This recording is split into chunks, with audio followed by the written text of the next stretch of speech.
Bonjour, ici Marc-André Gauthier. Cette semaine, j'aimerais vous revenir sur un texte qui a fait pas mal jaser sur notre site web dernièrement, c'est-à-dire l'essai de la Kia Forte 2017. Il faut comprendre que Kia nous avait invités au Mexique afin de visiter leur nouvelle usine, une usine qui se veut l'une des plus modernes au monde, qui va être à terme capable de produire 400 000 véhicules par année.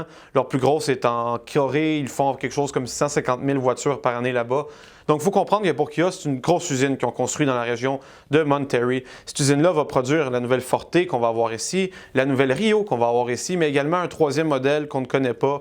Moi, je m'avance en disant que c'est peut-être la Soul parce qu'elle a beaucoup d'éléments empruntés des deux autres voitures, mais ça se peut très bien que ce soit un nouveau VUS. Mais où est le problème là-dedans? C'est la voiture en soi. Comme j'ai écrit dans le texte que vous pourrez trouver sur notre site Internet, c'est pas une auto qui m'a particulièrement émerveillé, si on veut. Si on la compare, comme je disais, aux autres voitures dans ce segment-là, elle ne brille en rien. Elle fait tout bien, mais elle ne brille en rien. Et dans ce marché-là, c'est important de briller en quelque chose. Donc, j'aimerais revenir avec vous un peu sur pourquoi j'ai dit ça et pourquoi je continue de le penser aujourd'hui, malgré tous les commentaires que vous nous avez envoyés. Alors, la première chose dont j'ai parlé dans le texte, c'est les nouveautés en 2017. Il faut comprendre encore une fois que cette voiture-là n'a pas réellement changé. Chez Hyundai, la Elantra, elle est complètement nouvelle. Il y a même une nouvelle plateforme, un nouveau châssis. On voit même les annonces à la télévision où ce qui nous parle de la nouvelle, comment on appelle ça, la superstructure Hyundai Elantra qui rend les autres compagnies automobiles jalouses. Une bonne annonce, soit dit en passant. Qu'est-ce qu'on a fait à part ça? Chez Kia, on a changé le bumper en avant, changé le bumper en arrière. L'intérieur est à peu près inchangé. Le système de navigation maintenant peut utiliser le système Apple CarPlay, excusez-moi, le système Android Auto. Niveau mécanique, par contre, c'est là que ça devient intéressant. On a remplacé le vieux moteur de 1,8 litres, le vieux 4 cylindres, pour le remplacer par le même moteur que dans la Hyundai Elantra, c'est-à-dire un 2 litres Atkinson. Il y a 147 chevaux, 132 livres de couple.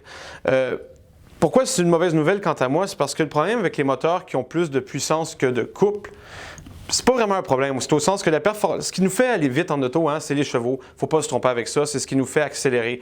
Le couple, cependant, c'est ce qui va donner une certaine souplesse au moteur. C'est ce qui va nous donner l'impression de se déplacer plus aisément. Dans une voiture sportive, quand on a 500 chevaux, même si on a moins de couple que de chevaux dans ce cas-là, c'est pas très grave parce que ce qu'on veut, c'est de la puissance. Mais dans une petite voiture qui est pas très rapide, c'est important d'avoir du couple. C'est pour ça que les produits Volkswagen en ce moment sont très intéressants parce que tous leurs moteurs turbo ont beaucoup plus de couple qui ont de chevaux et ça rend la conduite de tous les autres plus agréable sans nécessairement avoir une voiture qui est très rapide.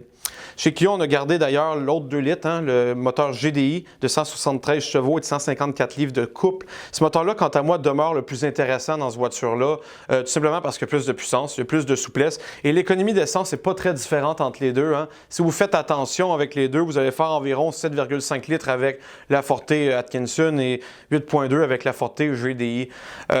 Maintenant, pour revenir à ce que je disais d'entrée de jeu, en quoi cette voiture-là ne brille en rien, c'est que Kia, en fabriquant la Forte, ont décidé de faire une auto qui est capable de tout faire. Ils nous la vendent à la fois comme une auto qui a beaucoup d'équipements, qui est confortable, qui est spacieuse, qui est luxueuse, mais qui est sportive. Et en réalité, elle n'est rien de ça. Elle fait tout faire, mais elle n'est rien de ça. L'autre voiture que j'ai en tête qui prétend être un peu de tout, sans trop mettre l'emphase là-dessus, ce serait la Volkswagen Jetta, qui, quant à moi, est mieux réussie que la Forte. Quand on la conduit, la mécanique est mieux, l'auto peut-être un meilleur châssis, la direction est plus convaincante. La Kia Forte n'est pas une voiture qui est particulièrement intéressante à conduire dans la version berline. Pour ça, il y a la version coupe ou la version à 5 portes, mais la version berline, assez ordinaire. Maintenant, côté performance, plaisir de conduite, on pense à Mazda 3, à la nouvelle Civic. Côté fiabilité et qualité, on pense à la Corolla, même à la Hyundai Elantra jusqu'à un certain point.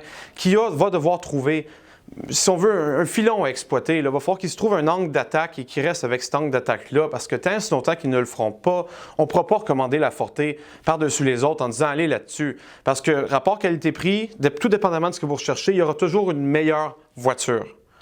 Donc, j'espère que ça éclaircit un peu mon point. Je continue de dire que c'est une bonne voiture. Si vous voulez acheter ça, n'hésitez pas. Le seul problème, c'est que si vous allez essayer d'autres modèles concurrents, vous risquez de préférer ces modèles concurrents-là. Alors, c'était Marc-André Gauthier et à la semaine prochaine.